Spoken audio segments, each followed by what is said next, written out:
Arrête de vouloir être aimé par les autres. Quand tu vois qu'une personne ne t'aime pas, qu'est-ce que tu ressens? Tu te sens mal, hein? Pas au point de pleurer, mais tu ne te sens pas bien. Comme si on t'avait enlevé quelque chose. Comme si il te manquait quelque chose. Aujourd'hui, je vais t'aider à dépasser ce sentiment et à te libérer de ce poids. Et je vais t'y aider grâce à une philosophie qui est assez connue en théorie, mais assez peu utilisée en pratique, c'est le stoïcisme. Alors le stoïcisme, c'est quoi? C'est une philosophie grecque et romaine qu'on connaît surtout à travers Marc Aurèle, Sénèque ou Épictète, et c'est d'ailleurs devenu un adjectif qu'on emploie pour parler d'une personne qui reste calme, qui reste impassible, on dit qu'elle reste stoïque. Alors c'est une philosophie, moi, que j'apprécie énormément, et elle enseigne un point central. Il y a des choses qui dépendent de toi et des choses qui n'en dépendent pas. Ce qui dépend de toi, ce sont tes jugements, ce sont tes désirs et ce sont tes aversions, ce que tu détestes. Ce qui ne dépend pas de toi, ce sont la richesse, la gloire, la santé, mais surtout aujourd'hui ce qui nous intéresse, l'opinion des autres. L'erreur que font beaucoup de personnes, c'est de placer leurs efforts dans des choses qui ne dépendent pas d'elles. Une personne, par exemple, peut avoir une mauvaise opinion de toi. Elle a ses raisons, certaines sont peut-être justes, d'autres peut-être fausses, mais ces raisons lui appartiennent. Et tu ne pourras jamais vraiment les connaître. Ça peut être à cause de ta ressemblance avec quelqu'un qui lui a fait du mal par le passé, ça peut être lié à des souvenirs, des traumatismes, ça peut être aussi de la pure jalousie. Tu n'en sauras rien. Et parfois même, cette personne elle-même serait incapable de t'expliquer vraiment pourquoi elle ne t'apprécie pas. Alors comment toi tu le pourrais? Si tu mets ton énergie à vouloir plaire à cette personne, à lui montrer que t'es quelqu'un de super et qu'elle a complètement tort de ne pas t'apprécier, tu vas perdre ton temps. Tu vas perdre ton temps parce que tu vas mettre ces efforts dans quelque chose qui ne dépend pas de toi. Et c'est là la grosse erreur. La philosophie stoïcienne t'apprend au contraire à te concentrer sur ce qui dépend de toi. C'est-à-dire tes jugements, parce que tu juges qu'il est mauvais, que cette personne ait une mauvaise image de toi. Tes désirs, parce que tu désires qu'elle ait une bonne image de toi.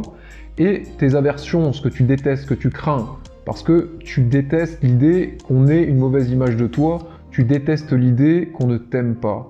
Donc ensemble, on va changer ces trois manières de penser. La première, c'est ton jugement. Tu juges qu'il est bon qu'une personne ait une bonne image de toi, et tu juges qu'il est mauvais qu'une personne ait une mauvaise image de toi. Mais si tout simplement tu faisais un petit pas de côté intellectuel, et que tu te disais « je juge que ça m'est égal », que l'opinion qu'une autre personne a de moi n'a aucune influence sur moi, que c'est son opinion à elle, qu'elle la garde, ça la concerne elle, mais moi, ça ne change rien pour moi. Répète-toi cette phrase. Le jugement de cette personne n'a de valeur que pour elle. Deuxièmement, ton désir. Tu désires que les autres t'apprécient, tu désires qu'ils t'aiment. Pourquoi? Tout simplement parce que c'est instinctif. On a tous envie d'être appréciés, d'être aimés. Mais ça, c'est quelque chose qui ne dépend pas de toi.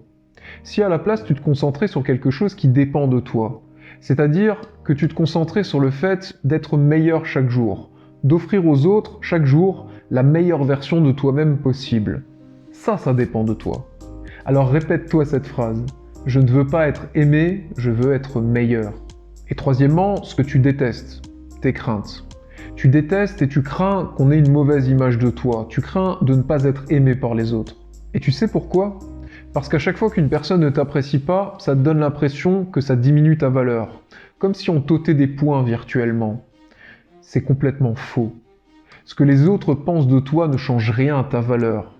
Il n'y a que toi qui connais ta vraie valeur. Et ce sont tes actions qui définissent ce que tu vaux, pas l'opinion des autres. Alors répète-toi cette phrase. Ce que je vaux dépend de mes actions, pas de l'opinion des autres. Alors bien sûr, tout ça n'est pas facile. Le besoin d'être aimé, c'est quelque chose d'instinctif.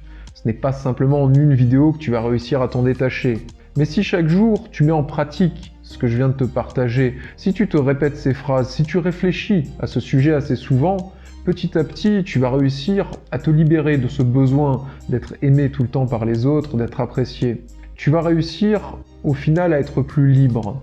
Plus libre par rapport au regard des autres, plus libre par rapport à leur opinion, plus libre de tes mouvements, de tes pensées, plus libre de faire ce que tu as réellement envie de faire, plus libre de te construire la vie que tu désires vraiment avoir. Et c'est tout le sens de cette vidéo et surtout de ma chaîne dans sa globalité, c'est te permettre d'être plus libre en augmentant ton intelligence émotionnelle, pour que tu puisses choisir ta vie et non pas la subir.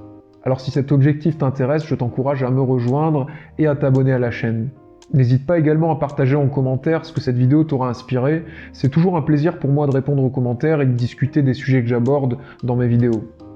En tout cas, merci à toi d'avoir regardé celle-ci, et quant à moi, je te souhaite une excellente journée.